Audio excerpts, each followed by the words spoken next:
Bismillahirrahmanirrahim. Assalamualaikum warahmatullahi wabarakatuh. Masih bersama kerduk.com.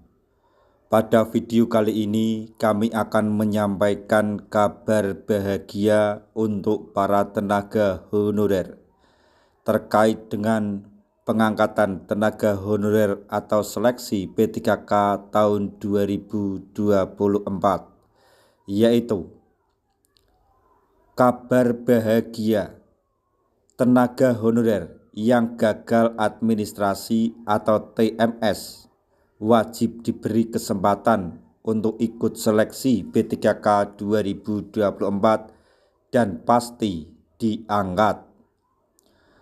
Untuk mengetahui secara detailnya, silahkan simak video ini sampai selesai.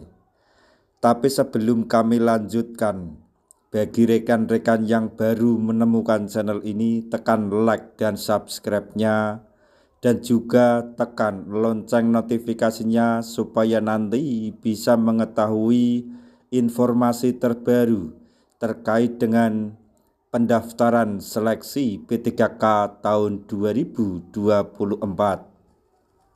Sekarang, mari kita simak dan cermati penjelasan yang ada di video ini supaya nanti tidak gagal paham.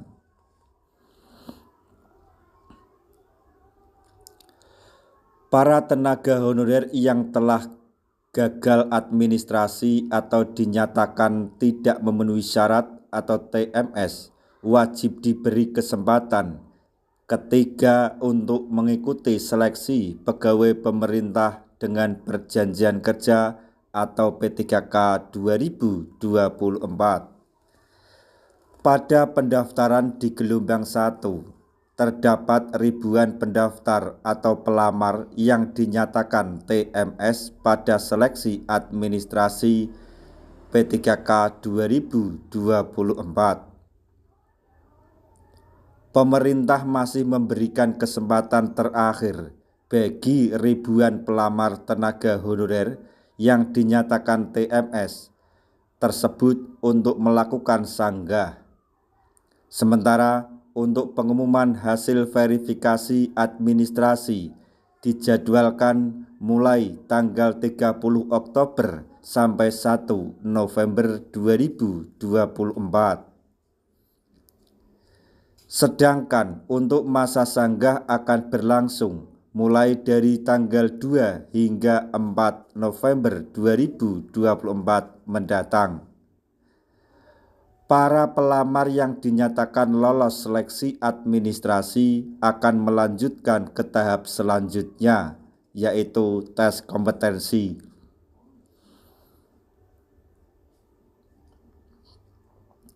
Beredar informasi bahwa tes tersebut lebih sebagai formalitas karena seluruh pelamar yang lolos verifikasi administrasi dan mengikuti tes maka otomatis akan tercatat di database BKN lalu akan diangkat sebagai P3K 2024. Bagi para pelamar yang memenuhi kuota formasi, status mereka akan diangkat menjadi P3K penuh waktu. Sementara bagi pelamar yang formasinya telah terisi oleh kandidat lain akan dipertimbangkan untuk diangkat sebagai P3K paruh waktu. Herlambang Susanto, Sekjen DPP Forum Honorer Non Kategori 2 Indonesia atau FHNK 2I, Tenaga Pendidikan atau Tendik, menyarankan agar Menteri Pendayagunaan Aparatur Negara dan Reformasi Birokrasi atau Menpan RB Rini Widiantini memberi kesempatan kepada honorer yang tidak lolos seleksi administrasi baik tahap 1 dan tahap 2 untuk ikut tahap 3.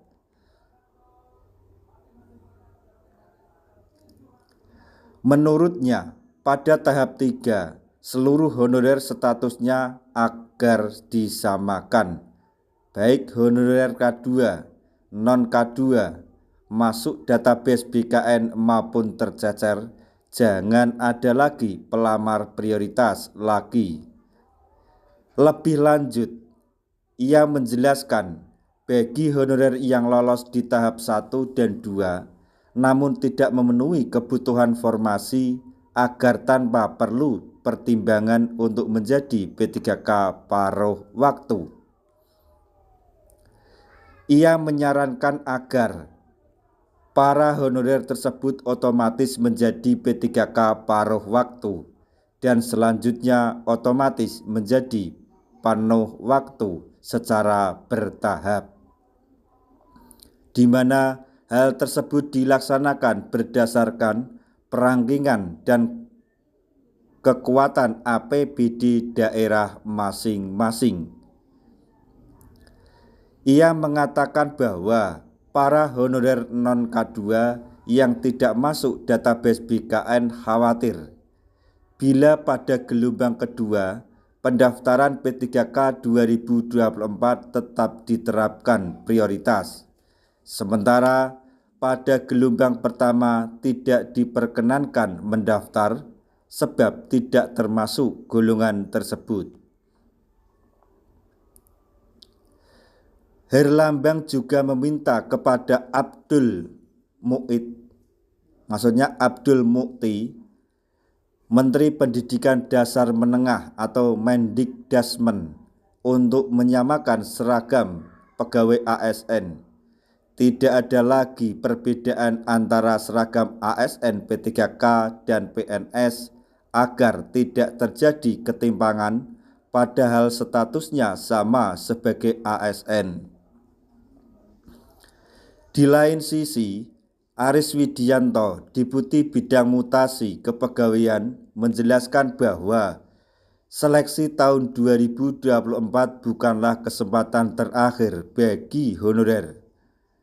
Kalau kebijakan bahwa XTHK 2 tenaga non-ASN yang ada di dalam database BKN hanya bisa mendaftar tahun ini sebagai kesempatan terakhir saya kira tidak, terang Aris dalam YouTube @BKN_GoIDOFficial dikutip pada hari Minggu tanggal 27 Oktober 2024.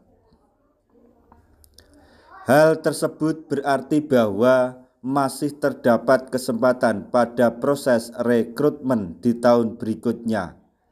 Terlebih lagi bagi yang belum mendapat lowongan formasi sebab banyaknya pelamar, maka seleksi tahun depan adalah kesempatan baru. Kedepan prioritasnya itu P3K. Teman-teman yang ada di database non-ASN bisa ikut di seleksi tahun depan, jelas Aris. Dijelaskan bahwa seleksi P3K 2024 difokuskan untuk penataan tenaga non-ASN sebagaimana amanat Undang-Undang ASN 2024. Maksudnya Undang-Undang ASN 2023. Sementara untuk rekrutmen P3K tahun depan telah berlaku secara umum dengan ketentuan berbeda dalam sistem dan syaratnya menurutnya bisa saja akan kembali menggunakan sistem passing grade dan berbagai syarat wajib lainnya seperti memenuhi persyaratan umum terutama soal usia pelamar dan kualifikasi pendidikan. Nah, itu tadi informasi yang dapat kami sampaikan, informasi terbaru untuk para tenaga honorer terkait dengan seleksi P3K tahun 2024. Semoga informasi ini dapat bermanfaat bagi rekan-rekan tenaga honorer semuanya. Di akhir video kami mengucapkan banyak terima kasih. Wassalamualaikum warahmatullahi wabarakatuh.